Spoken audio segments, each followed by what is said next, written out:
ახლა შევეცდები დაცვის ელემენტარული მოძრაობები აგიხსნათ და რომელ მოთამაშეს როგორ შევხვდეთ.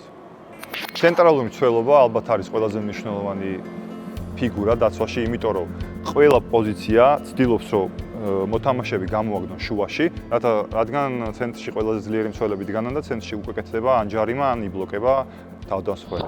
შენ ძირითადი მისია არის, როცა ხარ მესამე მცველი, რომ არასდროს არ წააგო მარცხენა მხარეს.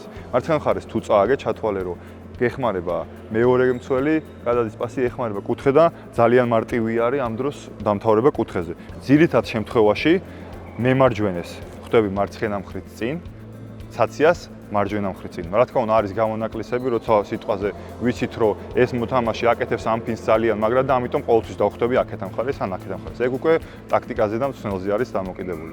ხაზები ძირითად შემთხვევაში არიან მაღლები და ძლიერები, ამიტომ მათთან ჭიდაობა ძირითად შემთხვევაში არ გვაწყობს, მით უმეტეს 1-1-ზე. ამიტომ ხაზის მოვლა ხდება ყოველთვის ესე.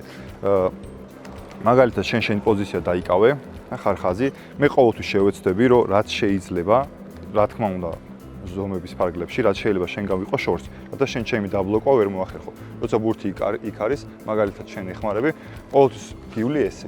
არასდროს არ ვიდგები შენს უკან, იმიტომ რომ აქედან მოვლა უკვე შეუძლებელია. შეიძლება ზონიდან შემოვიდე და ბურთი ავიღო, მაგრამ ეს ძირითად შემთხვევაში პენლით დამთავრდება. ამიტომ აკონტროლებ იმ კაცს, რომ როცა გამოუშვებს შენსკენ დაეხმარო და ჯარიმა გააკეთო, ცალი ხელით აკონტროლებ ხაზს, რომ არ გაგექცეს და არ დაკარგო იგი.